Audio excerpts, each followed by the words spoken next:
여러분들 요새 많이 나오는 말 중에 도파민 중독이라는 얘기 많이 들어보셨죠? 사람들이 이제 유튜브도 아니고 이제 쇼츠 같은 것들을 너무 많이 보다 보니까 좀 더 빠르게 자극을 받는 것을 원하는 그런 추세가 되고 있다라는 얘기들, 그래서 이 사회적인 문제가 될 수 있다, 이런 경고의 얘기들이 많이 나오고 있습니다. 그런데 요즘 뇌과학자들에 의해서 새롭게 밝혀진 사실이 하나 있습니다. 이렇게 짧은 영상들 또는 짧은 즐거움을 주는 것들에 자꾸 몰두하다 보면 중독까지 안 간다고 하더라도 뇌에 새로운 변화가 일어난다는 것을 밝혀냈습니다. 그 변화가 뭐냐면 바로 먼 미래에 대해서 생각을 안 하는 습성을 만든다고 합니다. 길게 본다고 하더라도 2, 3년 후 이 정도만 생각하고 살려고 그러지, 10년 후에 내가 어떻게 되지? 20년 후에 내가 어떻게 되지?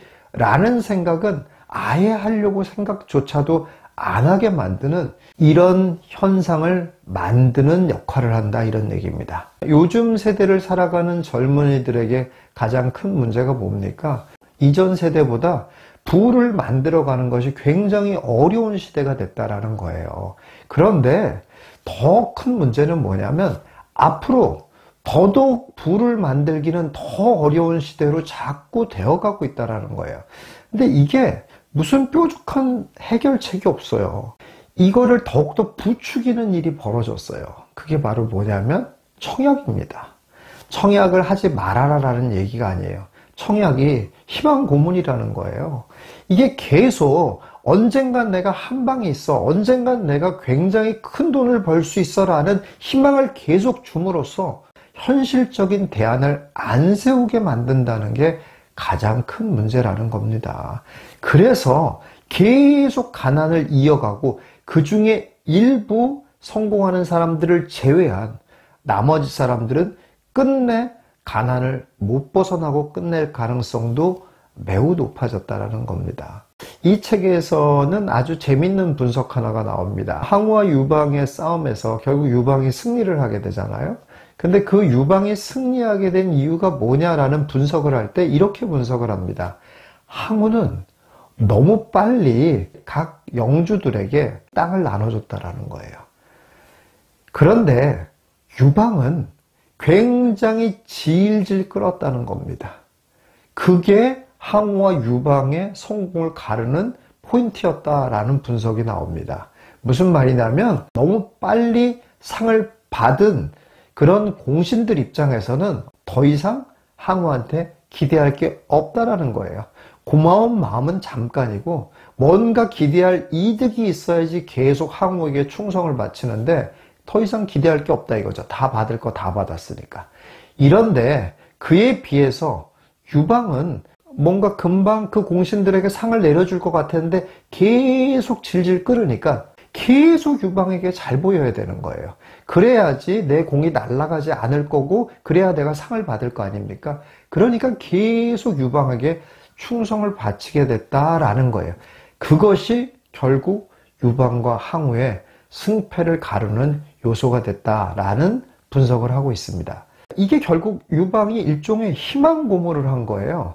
근데 이게 지금 우리의 사회가 젊은이들에게 이렇게 만들고 있는 게 아닌가라는 생각을 하게 된다는 거예요. 본인 스스로가 가난을 벗어나려는 노력을 하지 못하도록 계속 희망 고문을 하고 있다는 거예요. 한 방 있는데 뭐하러 애써서 하나 둘씩 자산을 축적하려고 해. 그거 힘들잖아. 그러지 말라니까. 한 방이 있다니까. 내 말만 잘 따라와봐. 그리고 내가 말하는데 임대주택 살아봐. 계속 살고 기다려봐. 그 한 방이 있다니까. 이렇게 계속 희망 고문을 하고 있는 이런 사회가 아닌가라는 생각이 든다라는 겁니다. 선진국이라고 알려져 있는 영국 같은 데도 가면 몇 년 전부터 계속 나온 얘기입니다. 영국의 젊은이들이 굉장히 가난하다라는 겁니다. 심지어 어느 정도까지 가난하냐면 끼니를 걱정할 정도까지 가난하다는 거예요. 그게 왜 그러냐? 여러 가지 이유들이 많이 있습니다. 근데 그냥 한마디로 얘기하자면은 양질의 충분한 일자리가 없다라는 거예요. 그런 거에 비해서 주거비는 매우 높다라는 겁니다. 영국 같은 경우는 지금 노동자들의 권리가 너무 강해서 뭔가 새로운 산업을 시도할 엄두조차 못 내는 그런 상황이 되어버렸다고 합니다. 그렇다고 해서 새로운 산업을 하기 위해서 기존의 노동자들의 권리를 다 싸그리 없애버리고 노동의 유연성을 가지고 가면서 할 수 있냐? 그러지도 못하는 그런 상황이다라는 거예요. 이러다 보니 새로운 산업 그리고 양질의 일자리는 없고 주거비는 계속 폭발적으로 올라가는 상황이고 이렇게 돼버렸다 이런 얘기입니다. 자, 여러분들 이런 일이 우리나라의 미래의 일은 아닐 거다라고 생각이 드십니까? 물론 정말 똑똑한 사람이 나와서 이 복잡한 방정식을 좀 풀어서 뭔가 좀 해결책을 찾아주는 그런 날이 왔으면 좋겠습니다. 그런데 우리는 그런 날이 올 거다라고 기대하고 우리 인생을 베팅할 수는 없다라는 거예요. 우리는 안 좋은 상황이 계속 벌어질 수 있다라는 걸 생각하고 내 재산, 내 미래를 준비해야 되는 게 정상이잖아요. 이미 선진국에서 이런 사례들이 벌어진 거를 보면 우리나라도 얼마든지 이런 쪽으로 갈 수 있겠다라고 생각하는 것이 맞다 이런 얘기입니다. 여러분 실제로 우리나라도 한번 보세요. 일자리가 가장 많이 몰려있는 강남 쪽을 한번 보세요. 직장과 가까운 곳에 자리를 잡으려고 싱글이 강남의 거주지를 한번 고르려고 한번 해보세요. 제일 싼 원룸 오피스텔 시세가 얼마 하는 줄 아십니까? 1000에 80 정도 해요.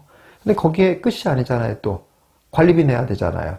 그러면 거의 1000에 100만 원 정도가 주거비라는 거예요. 혼자 사는데 주거비가. 그러면 그런 젊은이가 한 달에 얼마를 받아요? 사회초년생들이 지금도 한 250에서 400 사이 정도? 요 정도에 다 분포되어 있을 거라고 보이거든요. 그런 정도인데 주거비용으로 100만 원씩 매달 뗀다. 그리고서 이제 생활비 떼고 그러면은 저축할 돈이 있나요? 없나요? 자, 이런 상황인데 우리의 미래는 더 암울할 수 있다라는 겁니다. 그럼에도 불구하고 아직도 이렇게 순진한 생각을 하시는 분들이 있어요. 워낙 전세 대출이 잘 나오니까 그냥 대출 이자 내고 그렇게 하면 별로 큰 부담 없어 라고 생각하는 많은 분들이 있어요. 아직도 이자가 싸지는 건 맞아요. 그러나 전세 가격은 안 올라갑니까? 그런 때다가 내가 점점 어떤 환경의 변화로 인해서 조금이라도 더 큰 집이 필요하거나 조금이라도 더 쾌적한 곳이 필요하거나 조금이라도 더 비싼 곳으로 이사 가야 될 일이 벌어진다. 그럼 어떻게 된다는 얘기예요. 그러면 그렇게 높아진 주거비를 부담하면서도 나의 자산을 구축할 수 있는 가능성이 있겠습니까? 없겠습니까? 이런 거 한번 여러분 생각해 보세요. 자동차 사고가 날 확률이 얼마쯤 되는 것 같아요? 정말 낮습니다. 그렇잖아요. 그건 너무너무 낮은 게 여러분들 이번 일주일 동안도 차를 얼마나 탔어요? 그런데 그 중에서 교통사고 난 사람들 몇 명이나 있겠습니까? 정말 낮습니다.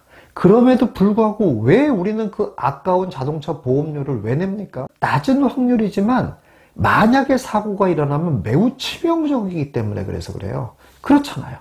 그러니까 우리는 보험을 들어야 되는 거예요. 확률이 낮음에도 불구하고 심지어는 평생 자동차 사고 안 나는 분들도 수두룩합니다. 그럼에도 불구하고 자동차 보험은 꼭 들어야 돼요. 왜냐? 잘못하면 그게 너무 치명적이기 때문에 그래요. 그런데 이 생각을 청약에 한번 빗대서 한번 생각을 한번 해보세요. 청약에 당첨되면 대박나죠. 그런데 우리가 평생 청약에 당첨이 안 될 확률은 얼마쯤 될 것 같아요? 자동차 사고 날 확률보다 훨씬 높습니다. 그런데 만약에 평생 당첨이 안 되지 않습니까? 그럼 어떤 일이 벌어져요? 자동차 사고만큼 치명적입니다. 왜냐? 평생 절대 자산을 구축하지 못하기 때문에 그렇습니다. 여러분들, 평생 내가 자산을 구축하지 못했다. 그러면 여러분들의 미래는 어떻게 될 것 같습니까? 지금 기성세대들이 젊은 세대를 보면 정말 어떻게 보면 충격적이거든요. 너무 살기가 더 어려워졌어요. 그런데 이 젊은 세대가 점점 기성세대가 될 거란 말이에요. 그러면 그때 다시 젊은 세대를 보면 이 기성세대의 눈에는 다시 그보다 이제 새롭게 시작하는 젊은 세대가 와, 우리 때가 좋았네 라는 소리가 똑같이 나올 수가 있을 거라는 거예요. 그 얘기는 뭡니까? 앞으로 미래는 더 힘들어질 가능성이 높다라는 겁니다. 제가 굉장히 긍정적인 사람이고 되도록이면 부정적인 얘기를 안 하려고 하는데 이게 현실입니다. 이렇게 자산 구축이라는 세계는 점점 어려워지는 세계가 될 가능성이 높고 자산 구축을 못하면 우리의 인생은 굉장히 피곤한 일들을 겪으면서 살아야 된다는 겁니다. 여러분 어떻게 생각하십니까? 여러분들도 모르는 사이에 도파민에 중독된 정도는 아니라고 하더라도 여러분도 모르게 미래 따위는 신경 쓰고 싶지 않아 라고 하고 있지는 않습니까? 지금부터라도 어쩌면 지금이 그래도 가장 쉬운 때일 수 있다는 뜻입니다. 그러니 여러분들의 자산을 구축하는 것에 있어서 좀 더 적극성을 발휘해서 여러분들의 미래를 매우 혹독하게 만들지 마시기를 바라겠습니다.